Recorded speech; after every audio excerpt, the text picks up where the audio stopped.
Magandang araw sa inyong lahat, mga giling naming tagapakinig. Muli po mga kaibigan, narito na po ang pagpapatuloy at huling yugto.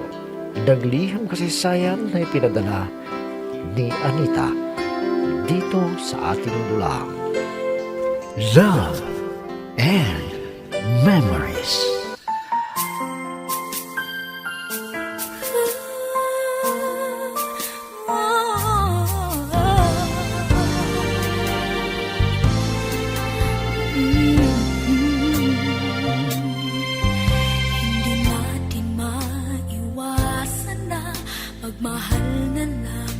Dinaanan ako ni Dante sa opisina. Natuwa ako at nawala ang pag-aalala ko sa kanya dahil hindi siya umuwi sa takdang araw na sinabi niya. Kadahilanan, ang isang kasamahan ay nakanganak ang asawa, kaya wala siyang kapalit. Nag-aalala rin ako sa mama ko at tinulungan ako ng aking kaibigan na puntahan ang aking ina para alamin ang kanyang kalagayan. At nalaman ko rin na hindi nagalit ang aking ina sa aking asawa.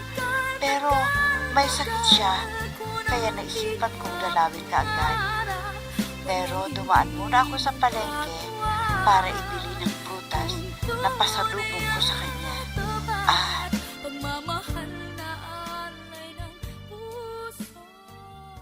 Sana makabili ako ng prutas na paborito ni Mama.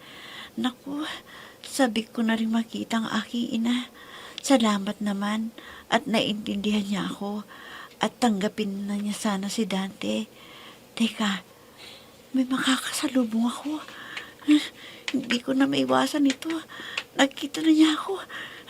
Bahala na. Ay, Anita. Kumusta? Sana kilala mo pa ako. Ikaw pala, Wilson. Heto, buntis na ako. Magkakaroon na kami ng anak ni Dante. Kung ganun, magandang pagkakataon to para makabawi naman ako. Ha? Anong ibig mong sabihin? Kung ano man yung pinaplano mo, huwag mo nang ituloy. Parang awa mo na. Humanap ka na lang ng ibang mamahalin mo. Anita, ikaw naman. Kung gusto mo, ikaw lang masaya. Di pwede. Dahil nasaktan ako. Kaya pagbigyan mo ako. Wilson, anong iniisip mong gawin sa akin? Sabihin mo kung kaya ko, ibibigay ko. Anita, nag-aalala ka kaagad. Wala akong iniisip na masama laban sa'yo. Dahil nakahanap na rin ako ng nagmamahal sa akin. Ang ibig ko lang sabihin, kunin mo akong ninong ng anak ninyo ni Dante. Ha? Yan lang pala eh. Kinabahan ako sa'yo. Kung yan ang gusto mo, pwede. Ikaw ang kukunin kong ninong sa magiging anak namin. Salamat ha. Hindi mo naguguluhin ang buhay namin ni Dante.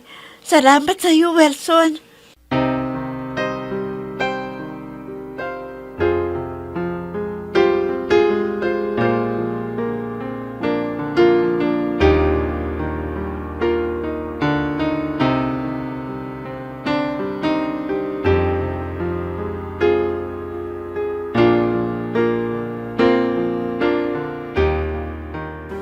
Ay, naku ma'am, magiging masaya na ang mama ninyo dahil umuwi na kayo. Matagal nang naghihintay sa inyo eh. Ganun ba? Matagal na rin bang nakahiga ang mama at hindi siya nagpapaterapi? Mga 2 buwan na siyang nakaratay at sabi niya, napapagod na ang katawan sa paghihilot ng kanyang katawan. Ano? Hindi bale. Ako na lang bahalang kumumbinsi sa kanya para makapagpa-therapy at bumalik ang lakas ng kanyang katawan. Ay sige ma'am, dahil ang hirap yata nang nakahiga maghapon hanggang gabi at siguro hinihintay kayo. At alam ko kung ano ang sasabihin ninyo ay susundin ng mama ninyo. Sana nga para gumaling na ang aking mama. Lalo na ngayon, buntis ako. Kailangan ko siya, Cory, para maturuan ako kung anong dapat kong gawin.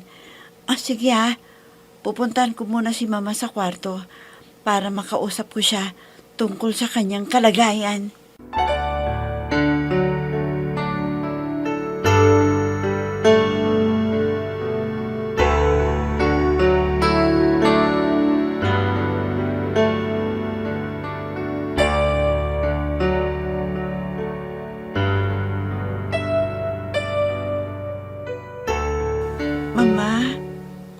patawarin niyo ako Kung hindi ko kayo sinunod at iniwan ko kayo, ayan tuloy.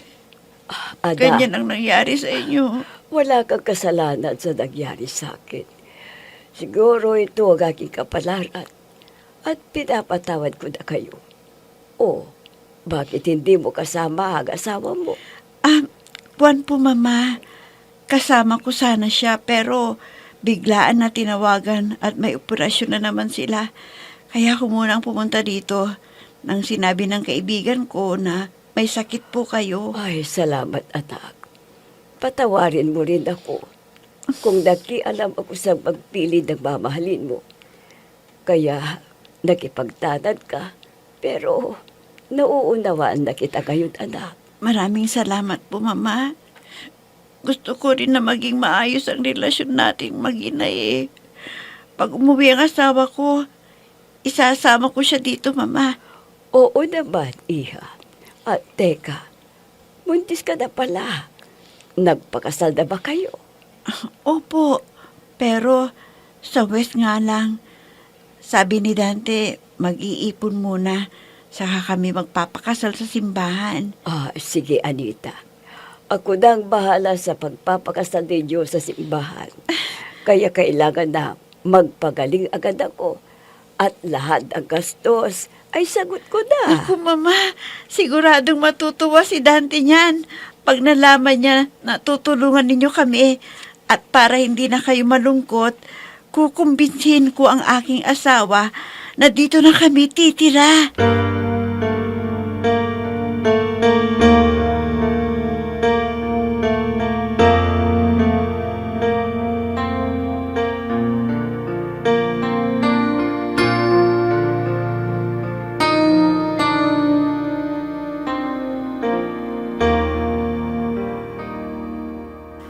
Oh, ano friend? Kumusta ng mama mo? Wala ka ng problema sa kanya dahil hindi na siya galit sa'yo. Oo, friend, totoo yan. Kaya lang, ang hina ng kanyang katawan. Kaya kailangang dalhin ko siya sa ospital para mabigyan ng tamang gamot para gumaling kaagad ang aking ina. Kung yan ang dapat mong gawin, gawin mo para maging masaya. Dahil may apo na siya na maglilibang pa sa kanya. Tama ka dyan. Alam mo ba na masaya na rin ako ngayon? Wala nang tinik sa dibdib ko.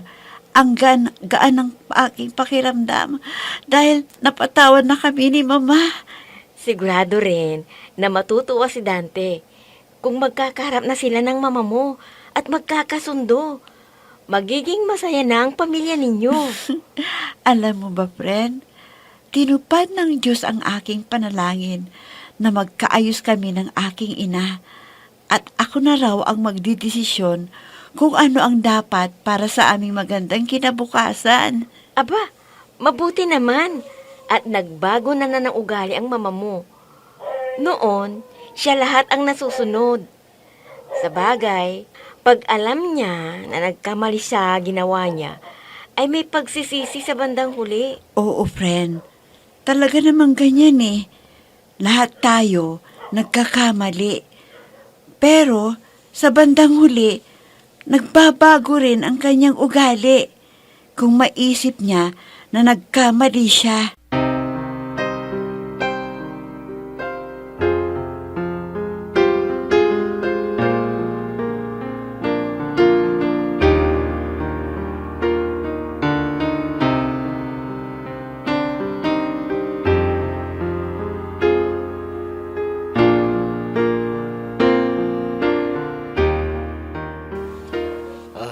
Anita, naka-imbake ng mga damit at gamit natin. Ang ibig sabihin, lilipat na tayo. Saan tayo lilipat? Hindi, Dante. Hindi tayo lilipat sa ibang bahay. Ha? Kundi doon tayo pinatitira ni Mama sa bahay namin. Dahil alam mo ba, nagkausap na kaming dalawa. Pinatawad na niya tayo dahil humingi ako ng tawad sa kanya. Totoo ba yan? Pero nakakaya Baka may masabi siya sa akin. Dahil hindi kita kayang bigyan ng ginhawang buhay. Pwede ba? Huwag kang mag-isip ng ganyan. Dahil naiintindihan na ako ng mama, alam niya na ikaw ang mahal ko. Kaya, tinanggap ka na niya bilang manugang. Siya nga, hindi kaya ako nananaginip sa sinasabi mo, Anita. Talagang doon na tayo titira? Kasama ng mama mo? Oo naman. Di ba ang saya-saya? Dahil magkakaroon na raw siya ng apo. Kaya nga, gusto niyang gumaling kaagad eh. At ang pangako, gusto niya na magpakasal tayo sa simbahan. At siya na daw ang sasagot sa lahat ng gastusin. Ano? Baka naman, ikaw lang ang gusto ng mama mo na bumalik sa bahay ninyo. Hindi naman ganun ang iniisip ni mama. Kung sino raw ang mahal ko, susuportahan niya. Dahil alam niya na walang ibang mag-aalaga at magmamahal sa kanya, kundi ako na anak niya. Sige, ikaw ang mahala. Dahil ikaw ang nakakaalam yun eh. Kung anong nakakabuti para sa ating dalawa.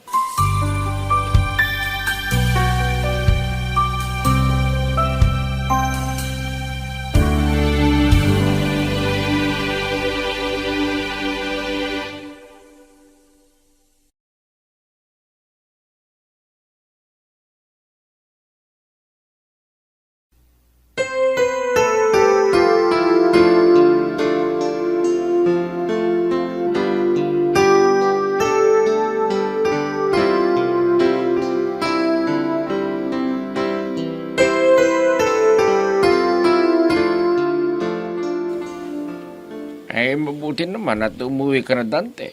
Wala na akong panggastos. Teka, bakit ikaw lang ang nagpunta rito? Asan bang asawa mo? Kung po isa nagkaayos na sila ng mama niya. Ang sabi niya, gusto niya kaming makasama na tumira dun sa bahay nila. Kaya lang, pumunta ako rito para bigyan ko kayo ng pera na panggasto ninyo ni inay. Salamat naman, anak. Dahil medyo konti na ang kita ko ngayon. Hindi na sapat ang sa aking mga pangangailangan. Huwag ko kayong mag-alala, tay. Buwan-buwan ho magpapadala ako sa inyo ng pera. Hindi kaya may masabi ang asawa mo niyan kung ako ay susuportahan mo para sa aking pamumuhay. Itay, nauunawa naman ni Anita yan eh. Alam niya na matanda na kayo. Gusto ko nga huwag na kayong magtrabaho eh. Magpahinga lang kayo ni inay.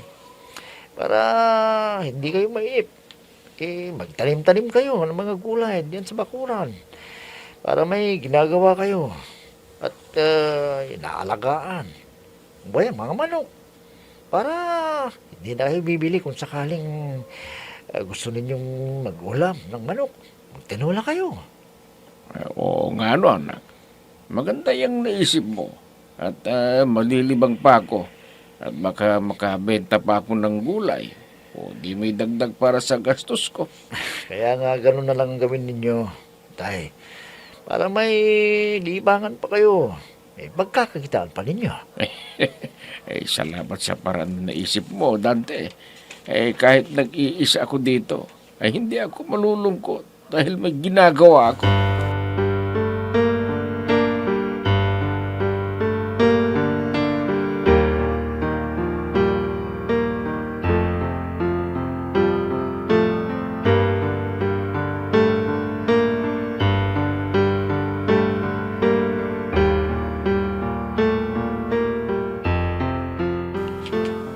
Salamat sa iyo, anak. At naisipan mo na, ipatingin ako sa isang therapist at nakabuti sa akin. Tingnan mo, na igagala ko ng unti-unti ang mga kamay ko't paa. Opo, mama. Dahil gusto ko pa kayong makasama ng matagal. Kasama ang aking magiging anak. Ay, alam mo, anak, lubos na ang kasayahan ko sa buhay ko. Kasama ka at ang pamilya mo. Kahit ako, mama. Ang gaan-gaan ng pakiramdam eh. Pag nagkakaunawaan mga mag-anak, masayang pakiramdam, hindi ba? Sana wala nang darating na problema sa ating buhay, mama. Ang gusto ko, tahimik na buhay at may maginhawang buhay. Ay, siguro naman, wala ka nang masasabi ngayon. Dahil matatag na rin ang negosyo dati na restaurant at ang iba pa. Opo, Mama. Kaya hindi natin problema ang pera para sa ating mga pangangailangan at iba pang dapat na bayaran. Ay, siyempre naman. Dahil matyaga mong inasikaso ang naipatayo dating negosyo. Oo naman, Mama. Para na rin sa ating pamumuhay. Kaya dapat lang nabantayang mabuti para hindi malugi at lalago pa ng lalago. Ay, nako.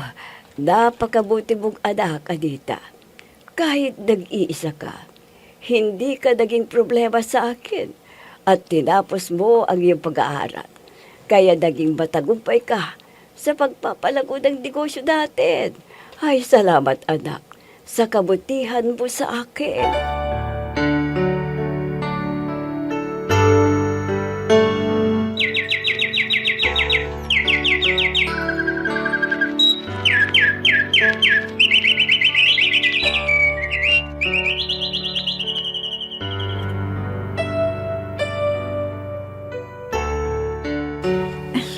Naku, friend, mabuti naman at ikaw nang dumalaw dito dahil hindi ko na maharap ang puntahan ka eh.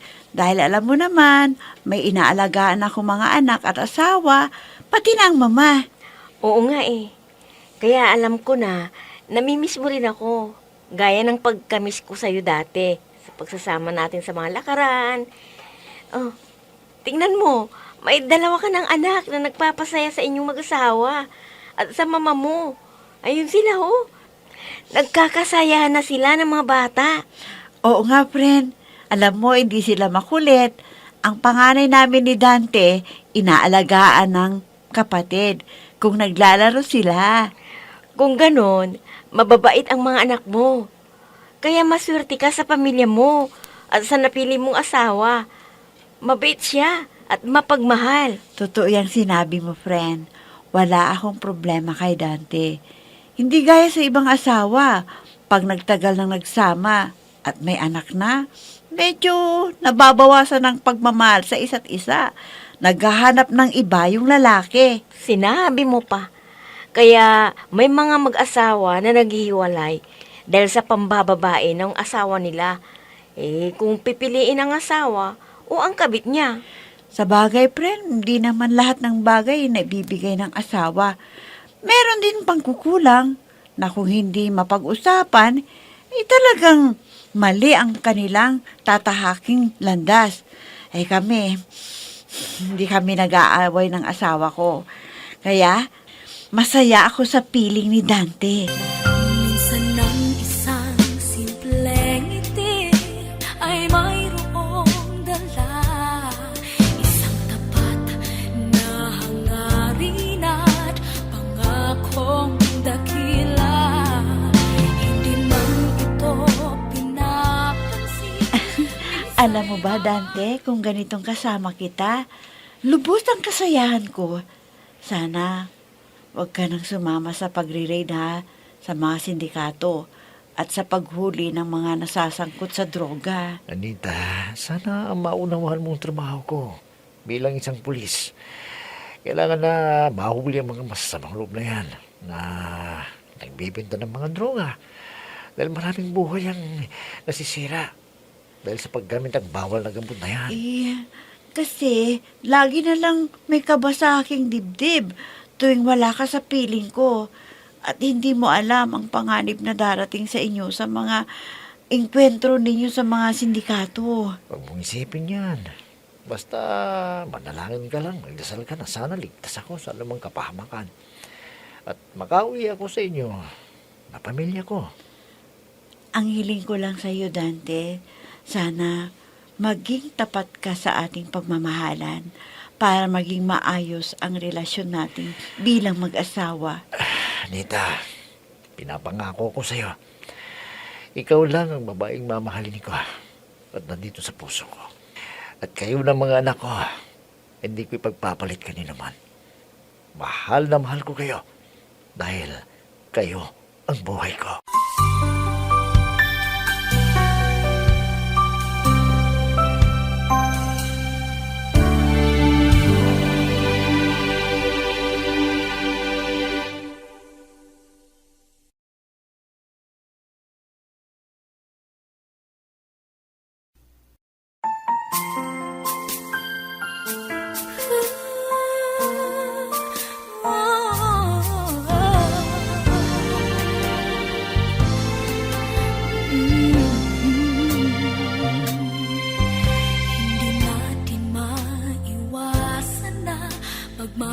na lang. Masaya ako sa piling ni Dante. Kahit sabihin nila na ang pulis ay matulis. Pero napatunayan ni Dante ang tapat na pagmamahal niya sa akin. Isa siyang mabuting asawa at ama ng aking mga anak. Kaya maayos ang relasyon namin bilang mag-asawa. Ang matagal kong hiling sa ating may kapal ay nakamtan ko rin. Nagkasundo ang aking mama at ang aking asawa si Dante. Masaya ang aming pamilya. Hanggang dito na lamang. Nagpapasalamat, Anita.